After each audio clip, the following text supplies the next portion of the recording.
Bonjour, je suis le docteur Brasset et je vais vous parler aujourd'hui de l'épilepsie aux urgences dans le cadre de la FMC. La première situation, c'est la crise d'épilepsie chez un patient qui se présente et qui n'est pas connu pour être épileptique, donc qui n'a pas de traitement antiépileptique habituellement et qui vient pour une première ou parfois ils ont déjà fait plusieurs crises. La première chose à faire, c'est éliminer ce qu'on appelle une crise symptomatique ou une crise provoquée situationnelle. Ça veut dire la même chose. Donc, c'est des crises d'épilepsie qui surviennent en relation temporelle étroite avec une atteinte du système nerveux central due à une pathologie métabolique, toxique, structurale, infectieuse ou inflammatoire. Ce qu'il faut savoir, c'est en fonction de la pathologie sous-jacente, il y a un délai entre la situation clinique et la crise qui varie. Par exemple, pour un AVC, on dit que c'est une semaine. Et pour tout ce qui est anomalie biologique, ça va être 24 heures. Pour les infections, c'est le temps de l'infection. Je vous ai remis juste ici les seuils qu'on retient pour les anomalies métaboliques. Voilà, je ne vais pas tous les repréciser, mais vous les avez ici. Donc, pour ce faire, on va réaliser tout d'abord un bilan biologique standard, NFS, iono, fonction rénale, CRP, bilan hépatique, calcémie, magnésémie. On peut réaliser les dosages des CPK, prolactine et lactate. Ce n'est pas forcément recommandé pour poser le diagnostic de crise d'épilepsie, mais ça peut aider pour faire la différence entre une crise épileptique, par exemple, et une syncope convulsivante ou une crise non épileptique psychogène. On peut également réaliser une ponction lombaire si le patient présente une crise dans un contexte de fièvre. Et on fera cette ponction lombaire toujours après la réalisation d'une imagerie cérébrale. La deuxième étape, c'est rechercher la prise de toxiques, donc l'alcool, les drogues. Il n'y a pas de dosage systématique à réaliser, de dosage sanguin et urinaire, mais on peut le faire dans un contexte médico-légal.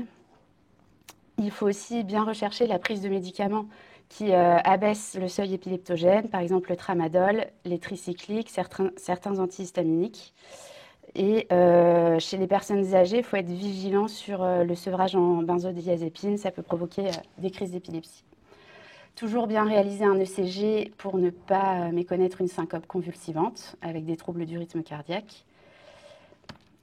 Ensuite, il y a des critères, je ne vais pas revenir dessus, mais pour réaliser une imagerie directement aux urgences, c'est des critères qui sont assez larges. C'est si on a une suspicion de crise plutôt focale, donc avec un début focal ou un déficit focal après la crise, si le patient est toujours confus après la crise, s'il y a des céphalées, de la fièvre, un traumatisme crânien, un antécédent de cancer, un traitement anticoagulant, s'il est âgé de plus de 40 ans et si le suivi neurologique ultérieur est incertain, si on se dit que le patient il ira jamais faire son IRM à l'extérieur ou qu'il verra jamais un neurologue, on peut lui faire l'imagerie aux urgences. Du coup, finalement, on fait l'imagerie à quasi tous les patients. Pour le G, il est recommandé de le faire dans les 4 semaines qui suivent la crise et si possible, le faire dans les 24 à 48 heures parce que c'est là où on aura le plus d'anomalies épileptiques, même si un EEG normal n'élimine pas une épilepsie, mais c'est toujours mieux de le faire le plus rapidement possible. Maintenant, les traitements. Pour le patient qui vient pour une première crise, on peut faire une couverture par Urbanil. Il n'y a pas de données dans la littérature pour la couverture Urbanil ou contre. Ça n'a pas montré sa supériorité. C'est plutôt en fonction de chaque praticien. Si le patient vient pour une seule crise qui retrouve un état normal, ce n'est pas forcément nécessaire. Mais s'il fait plusieurs crises ou qu'il a fait une grosse crise avec un traumatisme crânien, on peut faire la couverture par Urbanil. Donc c'est 5 à 10 mg matin, midi et soir avec une décroissance progressive sur 10 jours. Et pour le traitement de fond, si le patient vient pour une toute première crise, alors à savoir que s'il fait plusieurs crises sur 24 heures, c'est considéré comme une seule crise et qu'il n'en a jamais fait avant, qu'il a une imagerie normale et un bilan biologique normal, il n'y a pas besoin d'introduire de traitement de fond aux urgences. Si c'est une crise symptomatique, donc on retrouve une anomalie à la biologie ou une anomalie à l'imagerie cérébrale, on peut introduire un traitement antiépileptique le temps de l'affection. Et du coup, c'est à discuter avec le neurologue. Et si c'est une récidive de crise, que le patient vous dit qu'il a déjà fait le même type de crise auparavant, c'est une indication à introduire un traitement de fond et donc à discuter avec le neurologue également. Oula, Votre patient, la question, ça va être de l'hospitaliser ou non. Donc, il y a des critères pour le faire rentrer à la maison. S'il retrouve un état clinique de base sans symptômes neurologiques, avec normalité de toutes les investigations, donc l'imagerie, le bilan biologique, et qu'on est sûr qu'il va bien faire le G, l'IRM et qu'il ira bien voir le neurologue, on peut le laisser rentrer à la maison. Sinon, il faut l'hospitaliser pour faire tout le bilan. Donc on le laisse ressortir avec une ordonnance pour une IRM cérébrale injectée, un électroencéphalogramme et une consultation de neurologie. Et on lui remet également des recommandations jusqu'à la consultation de neurologie, donc à savoir qu'il faut qu'il ait un sommeil suffisant, qu'il évite les médicaments proconvulsivants, qu'il évite les activités à risque, comme la natation, l'escalade, les plongées, tout ce qui, s'il refait une crise, il faut qu'il puisse être mis en sécurité assez rapidement. En fonction de son travail, on peut le mettre en arrêt de travail. Et surtout, ce qu'il est important de lui rappeler, c'est qu'il y a une contre-indication à la conduite automobile. Faut lui dire qu'il y a une contre-indication jusqu'à sa consultation avec le neurologue. Et après, en fonction de la cause, la durée de la contre-indication varie. Donc ça, il reverra avec le neurologue, mais il faut lui dire pas de conduite jusqu'à la consultation de neurologie. La deuxième situation, c'est la crise épileptique chez un patient épileptique connu. S'il arrive aux urgences et qu'il vous dit que c'est les crises habituelles, ce qu'il faut chercher surtout, c'est un facteur favorisant. Donc une mauvaise observance thérapeutique, une dette de sommeil, s'il a consommé de l'alcool ou des drogues, s'il y a un nouveau traitement qui a été introduit et qui peut abaisser son seuil épileptogène, s'il a une infection, un trouble ionique. On peut réaliser dans ce contexte-là des dosages sanguins des antiépileptiques. Donc ce n'est pas réalisable pour tous les antiépileptiques, mais pour certains on peut le faire. Et puis si le patient va bien, on n'a pas besoin de réaliser d'imagerie cérébrale. On peut toujours mettre une couverture urbanyle, pareil en fonction de s'il a fait plusieurs crises, s'il en a fait qu'une. Ça c'est à voir en fonction de chaque patient. Et si on n'a pas de facteur favorisant, il va falloir augmenter son traitement antiépileptique. Donc le mieux, c'est d'en discuter avec son neurologue habituel, parce qu'il connaît un petit peu ses antécédents au niveau de ses traitements, il sait ce qu'il a changé, ce qu'il a déjà augmenté, ce qu'il a diminué. Et si vous n'arrivez pas à le joindre, le neurologue d'astreinte. Si le patient va bien et qu'il a été surveillé pendant quelques heures, qu'il a totalement récupéré, il peut rentrer à la maison. La deuxième situation, c'est le patient qui est épileptique connu mais qui fait une crise inhabituelle, donc pas les mêmes que d'habitude. Là, il faut faire comme pour un patient qui n'est pas connu épileptique, reprendre tout le bilan pour rechercher une crise symptomatique. Et enfin, je vais aborder la prise en charge des états de mal épileptiques. Donc, je voulais revoir quelques définitions. La première, c'est donc l'état de mal tonico-clonique généralisé, donc c'est une crise généralisée qui dure plus de 5 minutes, alors que l'état de mal focal, la durée c'est 30 minutes. On a un peu plus le temps pour l'état de mal focal, donc on prend 30 minutes comme durée.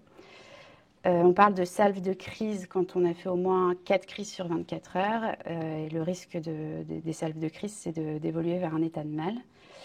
Et enfin, l'état de mal réfractaire, c'est la persistance de l'état de mal après échec de 2 premières lignes de traitement. Donc souvent, c'est une benzodiazépine et un traitement antiépileptique. Donc on sépare en deux les prises en charge. L'état de mal tonico-clonique généralisé, il faut aller assez vite. Donc immédiatement, on fait une injection de benzodiazépine.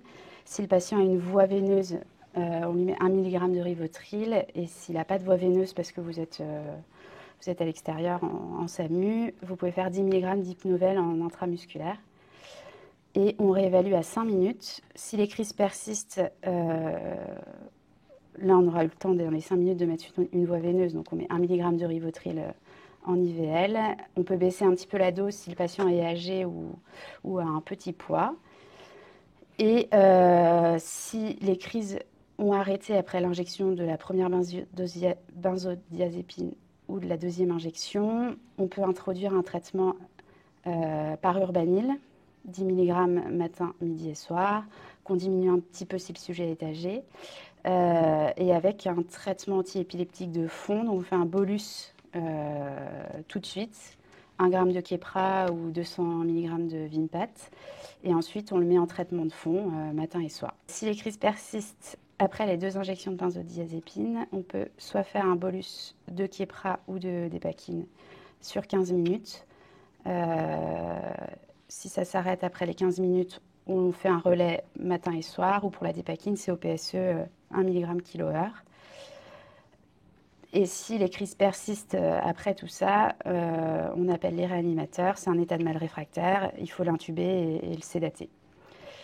À tout moment dans la prise en charge, s'il y a un risque respiratoire avec une détresse respiratoire, faut transférer le patient en réanimation pour qu'il soit intubé d'emblée.